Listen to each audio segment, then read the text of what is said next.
That is nice. I like that. Wow. Hey, thanks for tuning in to Twang and Bang. Fans of my channel know I tend to nerd out when I come across some really interesting designs, interesting engineering, and I was definitely nerding out. I was learning about the rugged suppressor Surge 762 sometime before SHOT Show.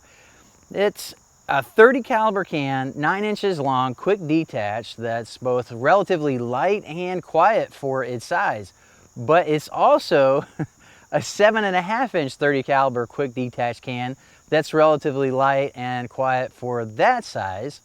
It also has an exchangeable end cap. You can put a 5.56 end cap on it, all but converting it to a long or short 5.56 can. And I'm thinking, wow, that sounds really good. That reads really good on paper, but it's kind of a take apart rifle can. Aren't those supposed to be weaker? Is this the real deal? Well, Rugged Suppressors sent me one to find out for myself. And that's what's coming up next on Twang and Bang.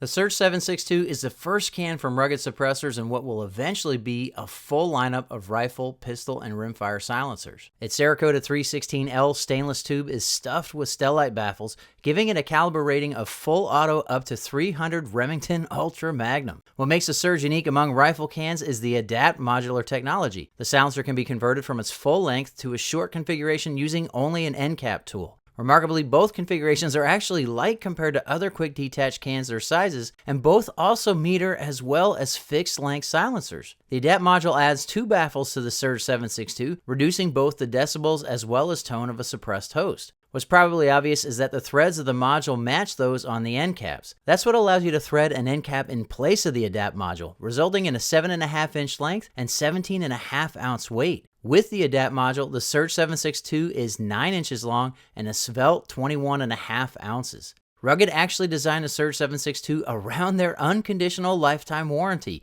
You do absolutely anything to your can, and Rugged will fix it or replace it free of charge. To make this possible, given the onerous ATF regulations, they built an extra thick section of tubing for the engraving. This ensures that they can replace absolutely everything else in your can without you having to wait for another tax stamp. The Surge 762 comes with a 30 caliber end cap and an end cap removal tool. A 5.56 caliber end cap is also available, which knocks an extra couple of decibels off when shooting on sub-caliber hosts. Brake mounts are monolithic 17.4 pH stainless steel and are available in a 3-baffle 30 caliber and single baffle 5.56 caliber size. They form the basis of Rugged's quick detach dual taper locking system, whereby the Surge locks onto both the front and rear taper to ensure it can't come loose no matter how much or how fast you shoot. This locking system also forgoes the use of latches or detents.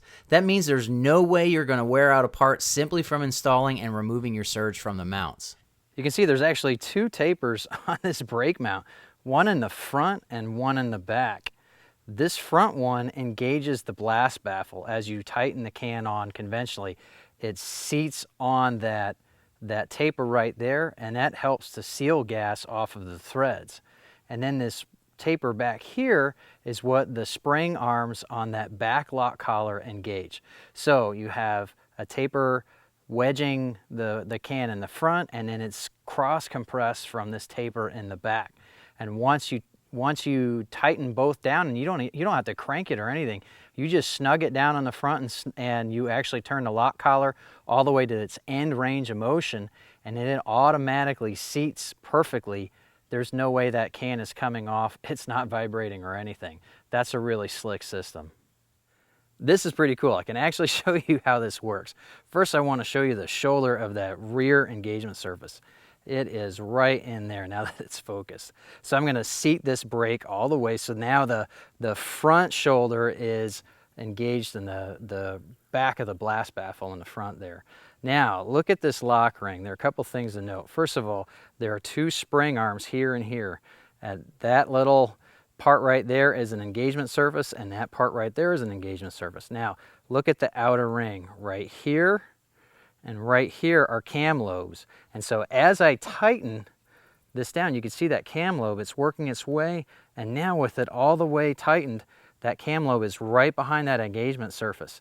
So now those spring arms are pushed right onto the back taper of the brake mount, and there's no way that this is going to be able to come loose at all during firing. It's not going to come off until you want it to, and that's really cool. That's a slick mount system.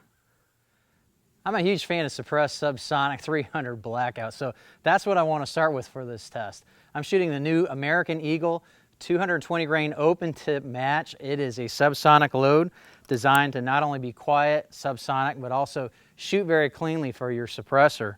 This is in the full length configuration, and I made sure I've got the 30 caliber end cap on there. If you have both end caps, you want to make sure every time. But let's see how this sounds. Oh, nice.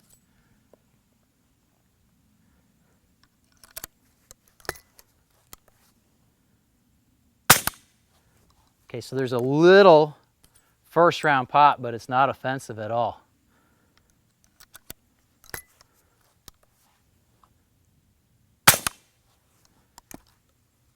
Wow, these are a good combination. I like this load.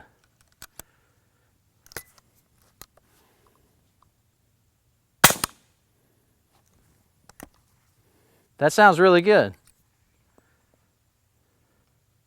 One more shell.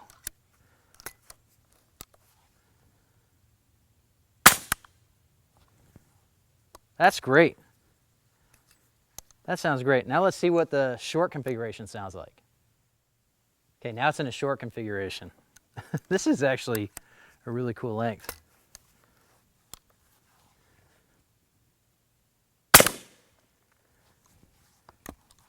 Definitely louder, but it's not the loudest 30 caliber can I've shot on this rifle. Yeah, a bit of a first round pop. And that second round sounded really similar to the first round on the full can. Wow.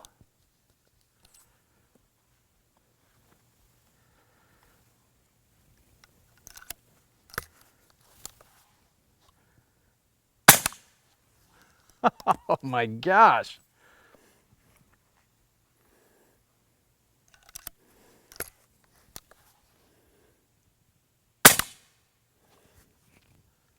I wasn't sure how that was going to sound. I wasn't sure if that was going to bug my ears or not, because even suppressed gunfire can bug the tinnitus in my ears, but I could shoot this all day. That sounded really nice.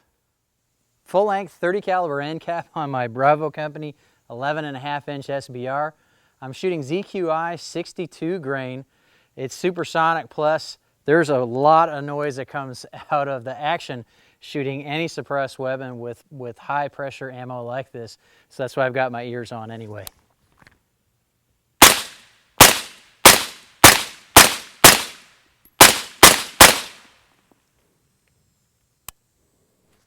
.556 end cap.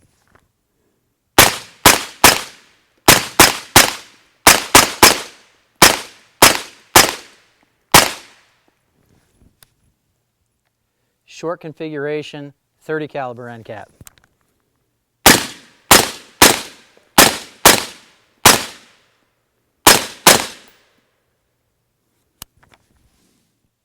Short configuration, 5.56 end cap.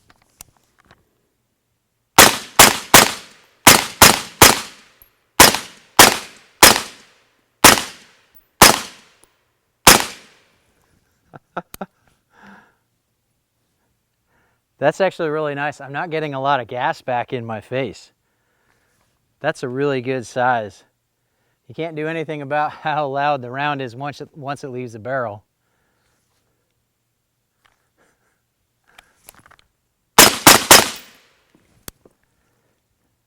Yeah, that's really nice. Nothing. I'm not getting anything back. That's pretty good. You know, I shoot with an AAC 762 SDN6 all the time, and I get a lot of gas back in the face, even with the AXTS Raptor charging handles. But I'm not getting anything noticeable at all back from this. With the short configuration, 5.56 end cap, I can see myself running this all the time.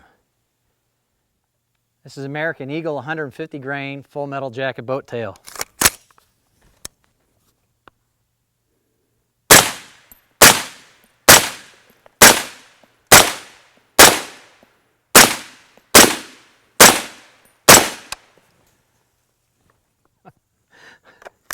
Okay, you might have noticed the sun has gone way down since I did the full configuration, but because the can was hot and the module was cold, when I put the module back on, it got stuck on there and I needed some time in the freezer and a strap wrench to get them apart.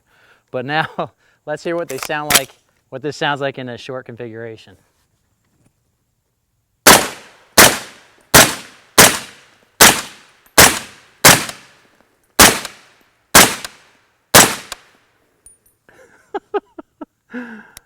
Long or short, that is a nice sounding can.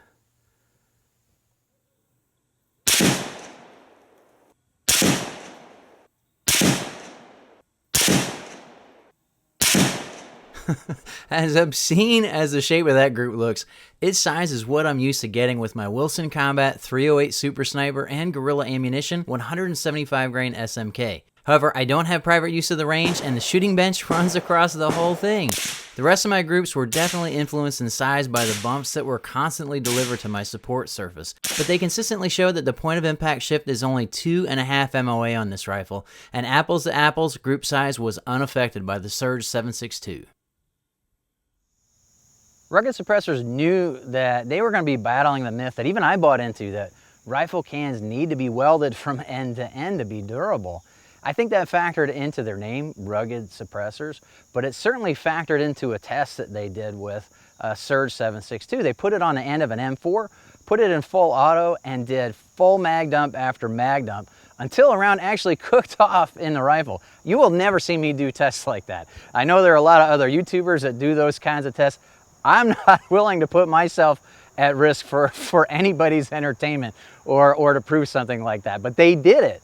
And what they showed is the 7.62, the Surge 7.62 is not going to be the weak link on a hard use rifle, because though it was glowing hot, it was completely unfazed by that test. And I've got a link in the video description below if you wanted to watch that test for yourself.